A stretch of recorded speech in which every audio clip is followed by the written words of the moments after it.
Hello Walking Dead fans, this is Solid Dave Snake bringing you another figure review on The Walking Dead TV Series 4 action figures by McFarlane Toys. And this review is going to be on the Governor. And the Governor is the main antagonist on the show now. He's played by actor David Morrissey. And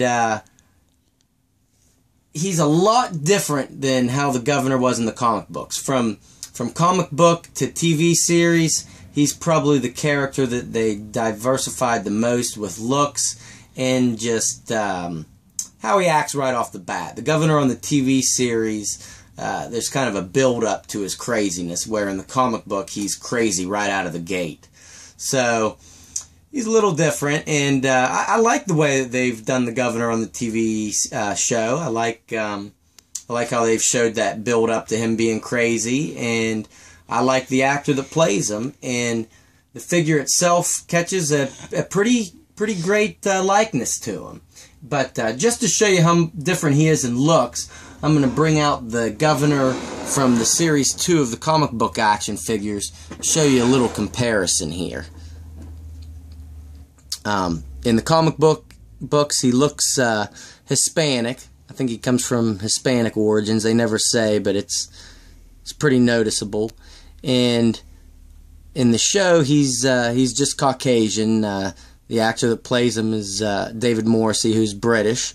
So it definitely changed a little bit with him. But for the show, I think it works. I think it's pretty good.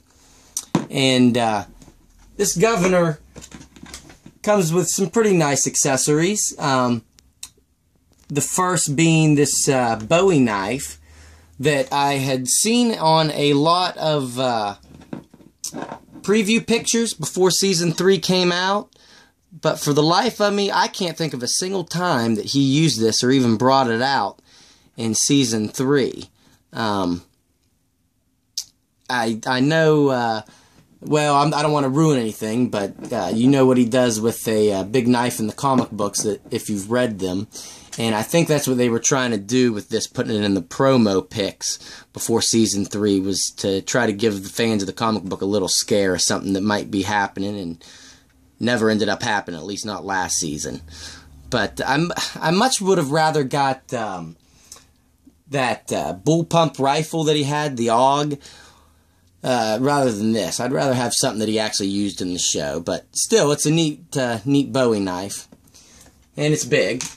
So that's pretty cool. And he comes with, if you look on his right hip, he's got a knife in his sheath.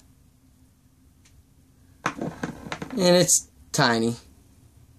A lot smaller than, let me get a focus on it if I can. So small.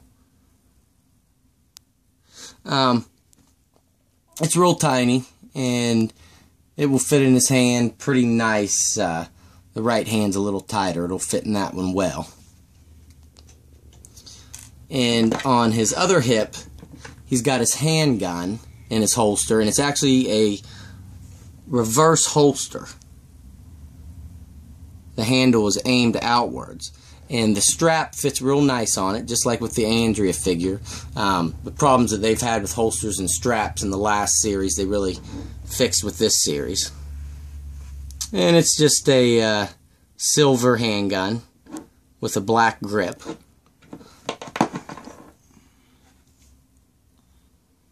So, pretty nice detail on that handgun. Like I said, it fits in his holster real nice. And another accessory that he comes with is an alternate head without the eye patch.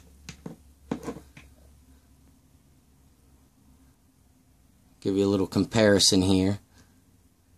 And that's actually one complaint I have about this. If you look on my Governor head without the eye, or yeah, the one without the eye patch, I have a little paint markup right here on the forehead. My paint jobs have been okay on my figures. I've heard of other people having a lot of problems with the paint job on this series, but this is one that upset me a little bit, having that right on his forehead. Although it almost just looks like a mole, but he doesn't have a mole. But my paint job on the eye patch head is flawless. And that's all for the accessories. And the Governor comes with 22 points of articulation, just like the Carl and Andrea.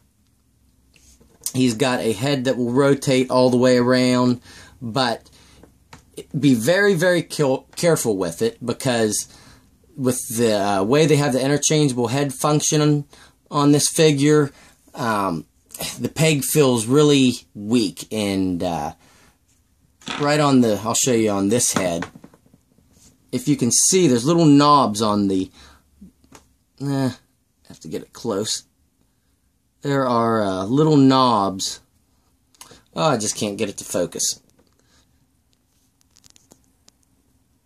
But anyways, there's little knobs on this ball here, and they make it catch real easy whenever you're turning the head. It just doesn't seem to want to turn sometimes and feels like it's going to snap. And you got to be really careful taking it off too. Just kind of have to be gentle with it. But the head will rotate all the way around. And he has a ball joint and hinge at both shoulders. He will turn all the way around and go in and out.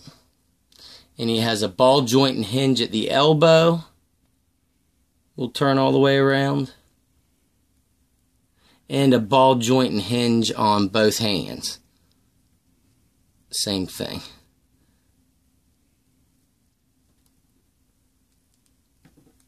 And he has a